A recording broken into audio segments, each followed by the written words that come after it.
Today, Kathie Obradovich joins First Friday Breakfast Club for the second time, but in a different role. She is now editor of the Iowa Capital Dispatch, an online news service that covers state government.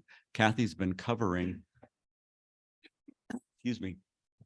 Iowa government and politics for over 30 years, most recently as political columnist and opinion editor for the Des Moines Register. She previously covered the Iowa State House for 10 years for newspapers in Davenport, Waterloo, Sioux City, Mason City, and Muscatine. So now please welcome Kathie.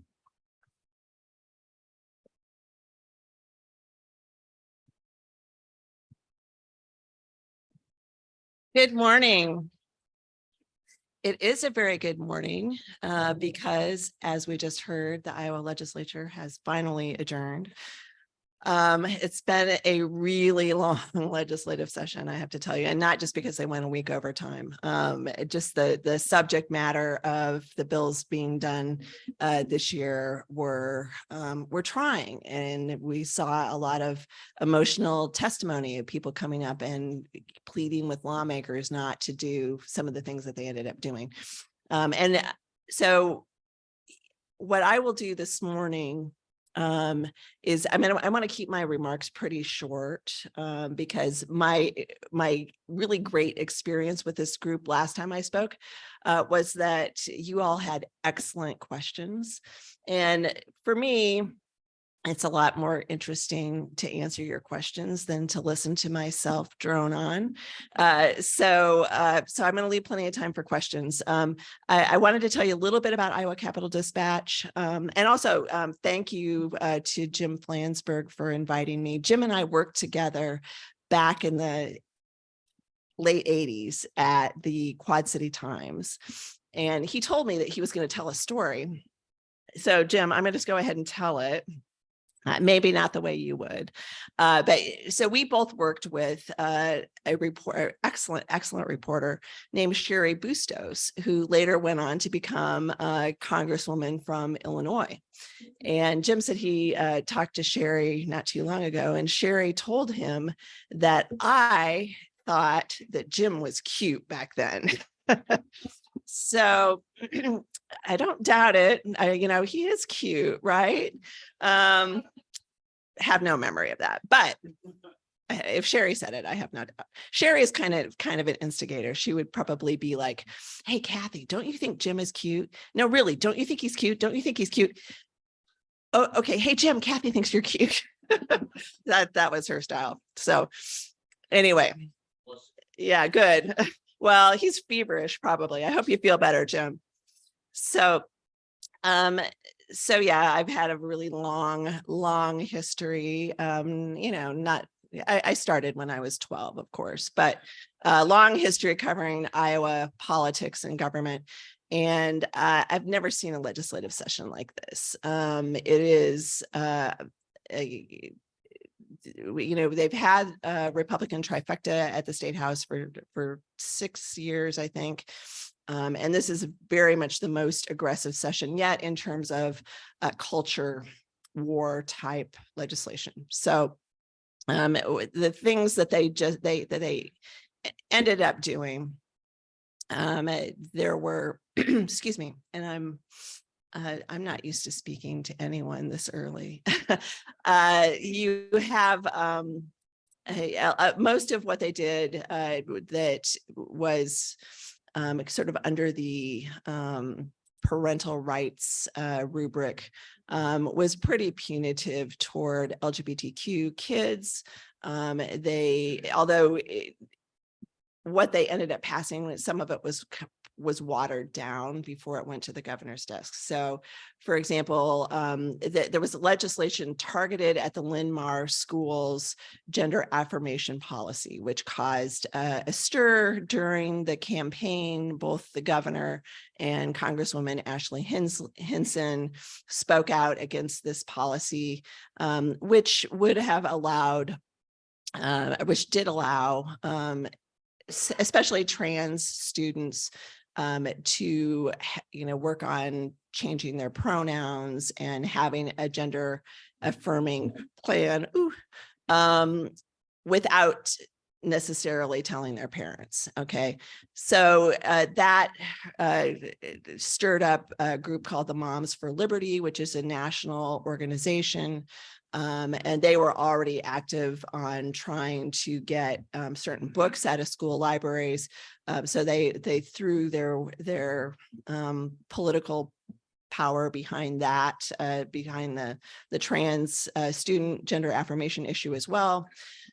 The bill that they ended up passing, originally they were talking about requiring all school personnel to out any student to their parents that they suspected was transgender, or if a student asked for any kind of accommodation. So that got watered down to parents had to be informed if the student wants to change their pronoun or their name, that would trigger a call home. They did put in place a book restriction. Basically, any book that mentions sex is going to have to come out of school classrooms and libraries. And they also banned gender affirming healthcare for minors. So anyone in Iowa, and we just interviewed a kid at Iowa Safe Schools, a 14-year-old who said they had to cancel an appointment because they were going to look at puberty blockers, and now that's going to be illegal in Iowa. So people can still go to Minnesota for that kind of care. And Minnesota has sort of started to advertise that they're kind of a haven for that. But that, I mean, those are the main things. There were some LGBTQ plus bills that did not pass. There was a bill introduced in February by 8 Republicans in the House that would have essentially rolled back Iowa's legal same-sex marriage law. So that bill did not go anywhere, but it, I think it's a shot across the bow. The bills introduced this year are still alive next year. So be aware of that. There were a number of other bills. The death penalty got introduced again. It gets introduced every year. That did not go anywhere. I think next year, I mean, they also did a big property tax cut here that was signed yesterday. The governor signed it yesterday. They say it will save $100 million in property taxes, which means it's $100 million that your local governments will not have for the services that they want to provide.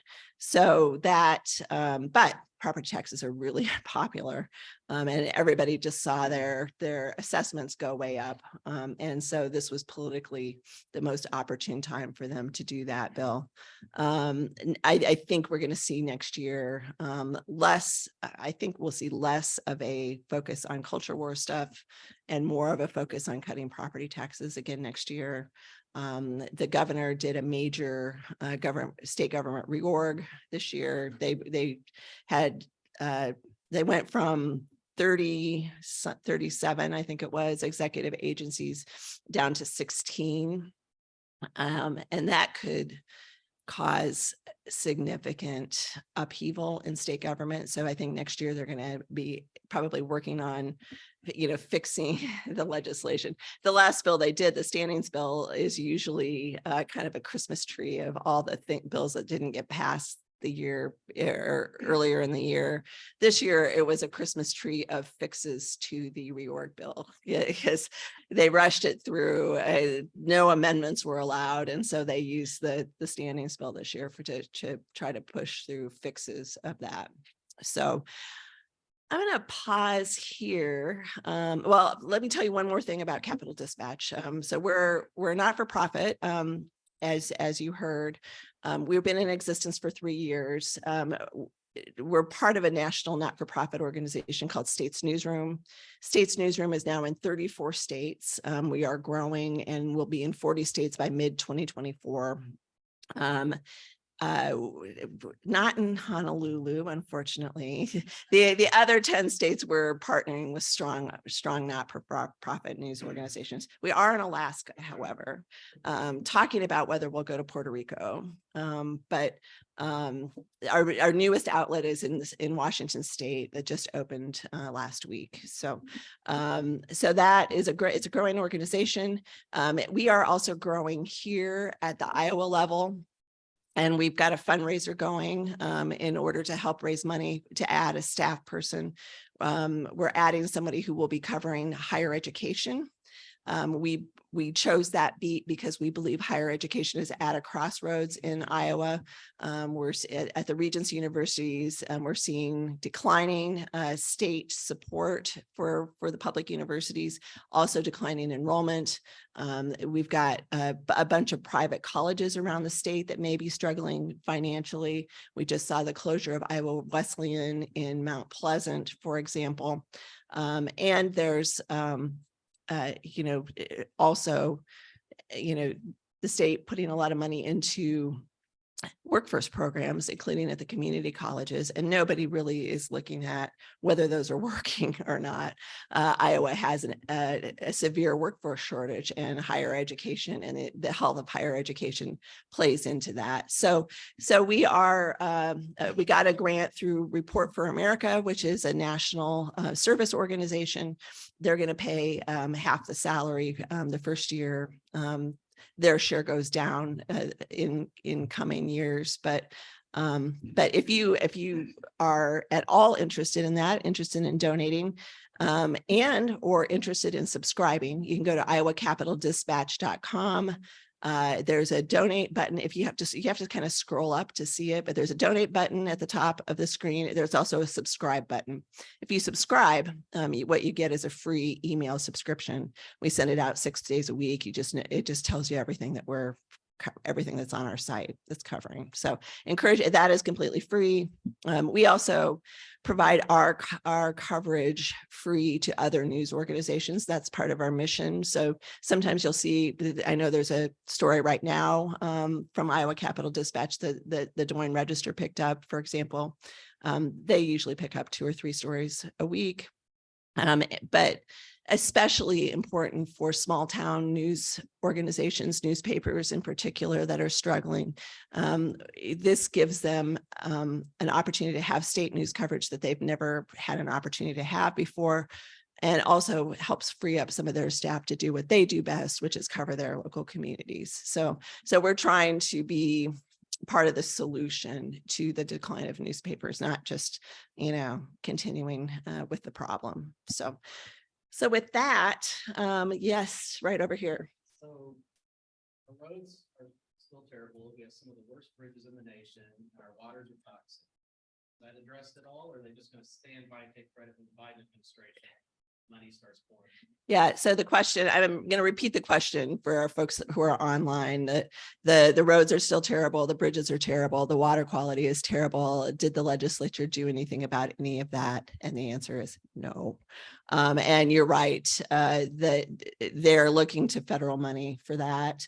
Iowa did get a significant amount of infrastructure money through the Biden administration that will help with road and bridge repairs.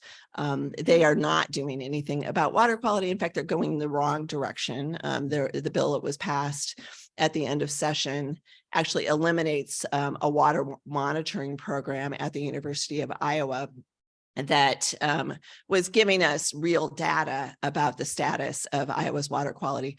I think that the preference of the policymakers right now is for us not to know whether the nutrient plan is working or not, which it's not. So yeah. Just wanted to compliment the Capital Dispatch, and encourage people to put it on, sign up for the daily news report. I do, and periodically I'll do the brief summary and stick it in my Facebook and say, pay attention. Okay, it's an excellent source of information. Thank you. That was just a very nice plug for Iowa Capital Dispatch for those of you who are this one. And then I talked to Art about this material, but I never asked you. What is the future of local and regional print journalism? Is it Iowa Dispatch? Is it still another time? It's certainly not Gannett. Yeah, what is the future? What is the future of print journalism? I think the future is that it won't be in print.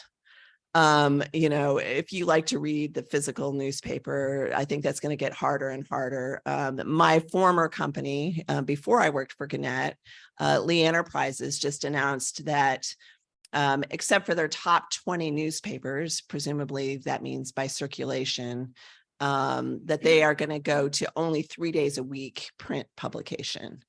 They'll still publish the news online, but people who subscribe in print will only be getting 3 papers a week. In Iowa, so Lee Enterprises has 5 daily papers in Iowa. The Quad City Times is one of the top 20. It's one of the biggest of the. It's not the biggest, but one of the biggest. That one will be safe. Probably Waterloo, Courier, and then Sioux City Journal are also in that top 20. Can keep publishing. But the Muscatine Journal and Mason City Globe Gazette are probably going to end up having to go to 3 days a week because some of them are close, and it kind of depends on what year you look at, but I think they're not in the top 20. I would not be surprised if Gannett further phases out print, newspapers. They have strongly signaled, and I was there for 16 years. I heard this a lot, that they don't think that print is the future for news. They are working hard to build up their online subscriptions and from what I hear, having some success at that. So I'm happy to hear that.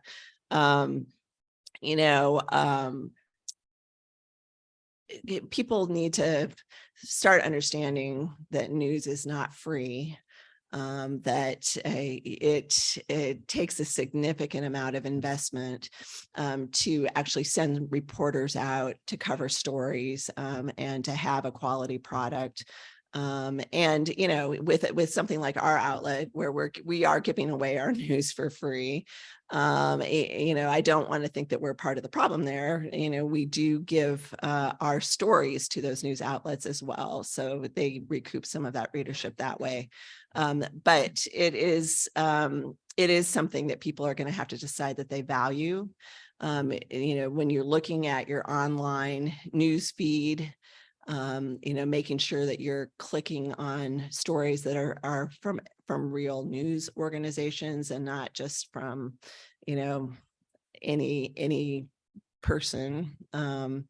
There's a lot that we can do to try to help those community newspapers. Also, if you happen to be talking to your legislators, they chose not to take away legal ads from community newspapers.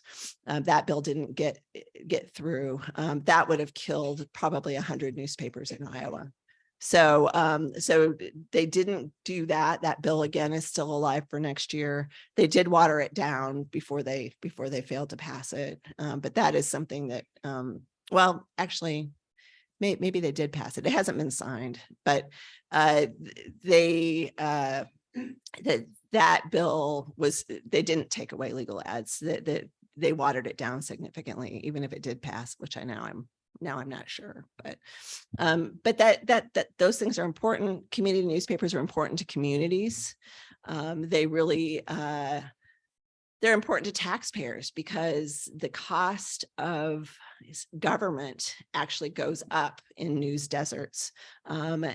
There have been some studies that show that things like bond issues, for example, end up being more expensive for communities because the lenders look at the fact that there's no community newspaper and they assume one of two things, that if there's no oversight, that the local government is either inefficient or corrupt, and the cost goes up. So we all have a stake in that.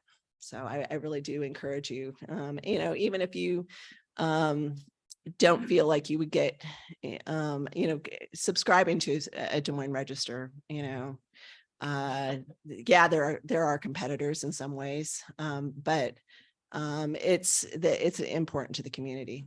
So, yes, John. Iowa's tax revenue has been right around $9 billion. Back up the year. The individual income tax accounts for about half of that. This is what happened. Governor Reynolds has said she wants to eliminate the individual income tax, so that it cuts the revenue. And the Republicans have decided we've got a new $350 million a year to spend on school.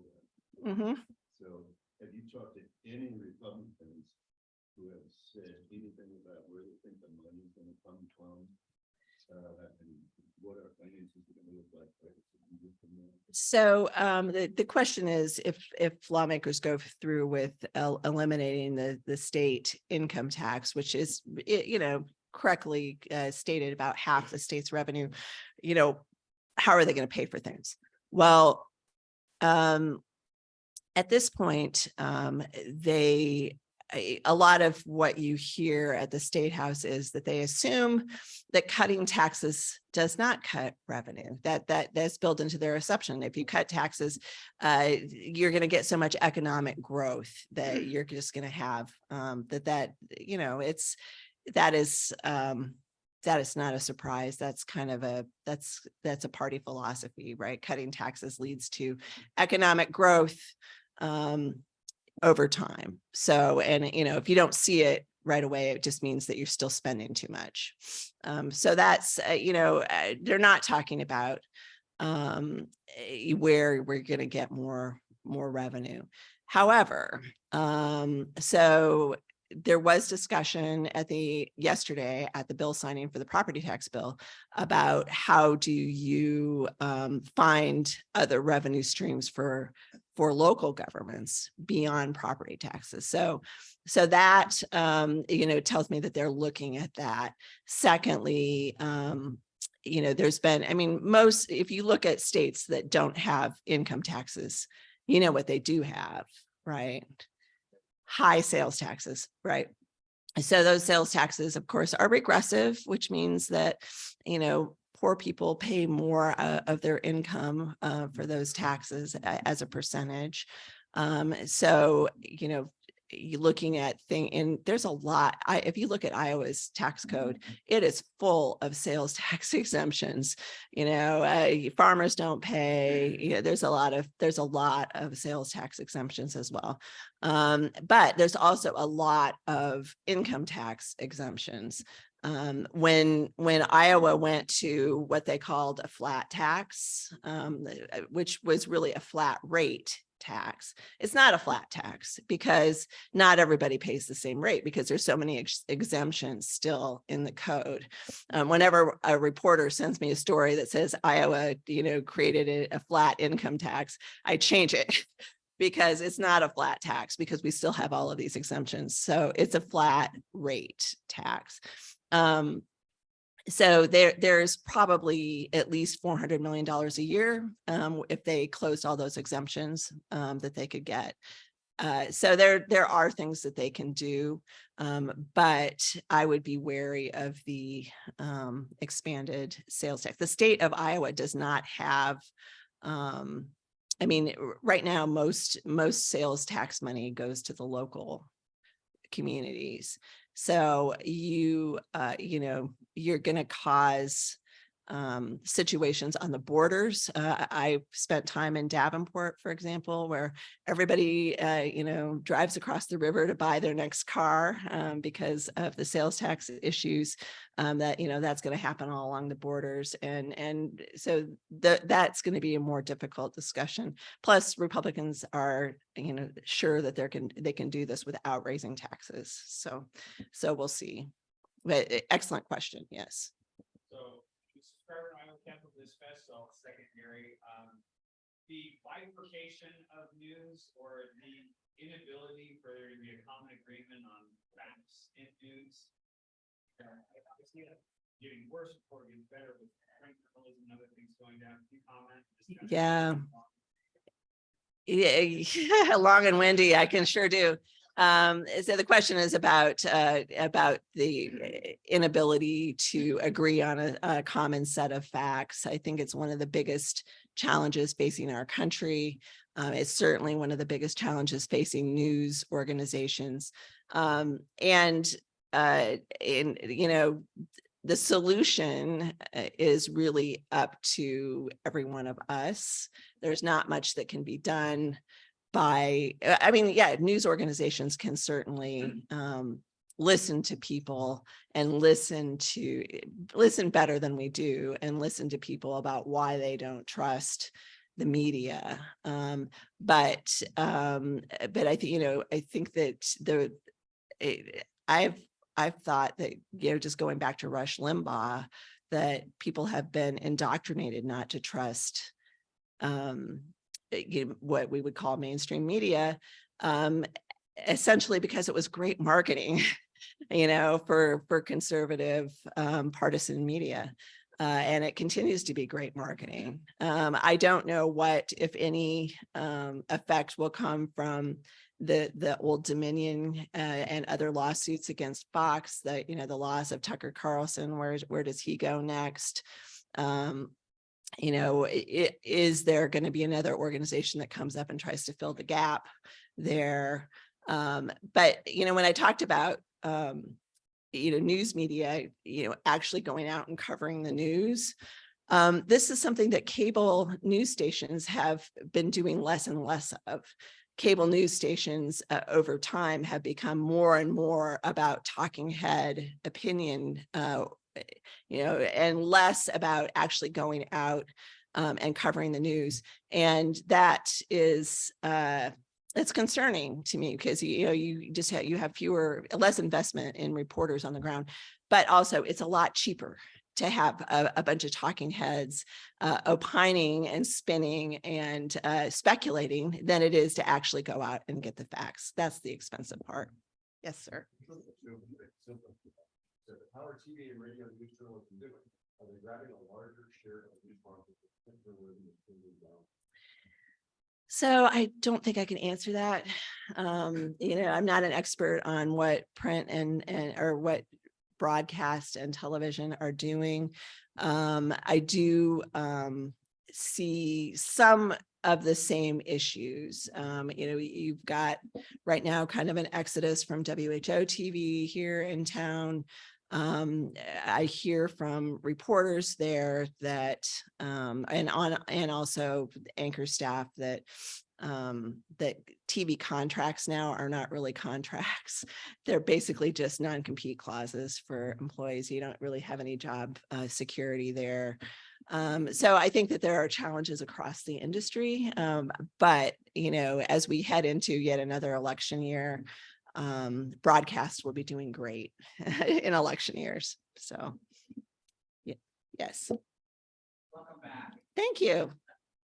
The last time you were here, I asked a question about how we might get rid of Charles Grassley. Can you remember your comment? I don't remember, but if I were to answer that question today, I would say that he has to get rid of himself, that is not going to happen any other way. So until he decides to retire, we have Chuck Grassley. Very well.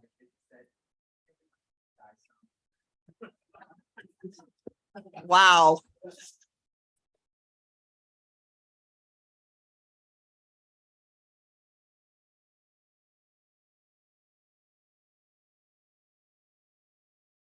So the question is about Chuck Grassley. If he were to die or retire before his term is up, would she be able to fill that seat? And the answer is yes. If it's a midterm vacancy, the governor gets to appoint. Would she appoint herself? I don't think so. I can't say that I know what she's thinking these days, but I don't think so. I also don't think, the big, the big assumption has long been that it would be Chuck Grassley's grandson, Pat Grassley, who's the Speaker of the Iowa House, to fill that seat. And I honestly don't think it would be him either. So I don't know who she would appoint. But I also think that Chuck Grassley, as long as they can even wheel him into the Senate, will not leave. So, yes.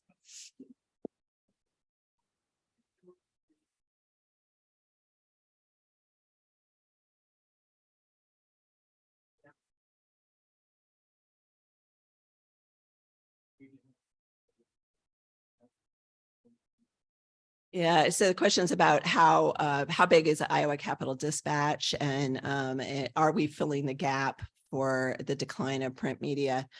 We are small but mighty. We have 3 full-time reporters and me, and I I'm a columnist as well as the editor. We hire freelancers and interns, and then our new reporter, higher education reporter, starts in July. So we are growing. Do we fill that gap? Not even close. But we do focus on topics that are not getting a lot of coverage in the state. So, for example, before we launched, nobody was writing about violations that inspectors found in nursing homes. Nobody was writing about them. And there are some horrific stories out there. We just wrote about, there were 2 over the winter where people walked out of assisted living or nursing home memory care and froze to death. And the doors are alarmed. They go off all night long and nobody pays any attention. And by the way, if you kill somebody at your nursing home, top fine is $10,000. And if you pay it without appealing, goes down to $6,500. So this is also the same amount of fine that the state would give you if you pollute a stream with your manure spill. There's not a whole lot of teeth in a lot of this regulation that's going on. So we're trying to focus on areas where it's a watchdog over state government, a watchdog over the regulatory scheme in Iowa, and areas where just aren't getting a lot of reporting. There used to be a whole team of agricultural reporters at the Des Moines Register. There used to be at least a half dozen. Now there's 1. So we chose ag and environment as one of the areas that we cover. We have a reporter who focuses on that. Higher education. I believe there's only 1 reporter in the whole state who reports on statewide higher education. And they're at the Gazette. So University of Iowa probably consumes most of that time. Yeah, there are other reporters. The Des Moines Register's reporter has to write about K-12 as well as higher ed. There are reporters in college towns who report on their institution, but nobody's really looking at what is the future of higher education in Iowa? So that's why we chose that beat.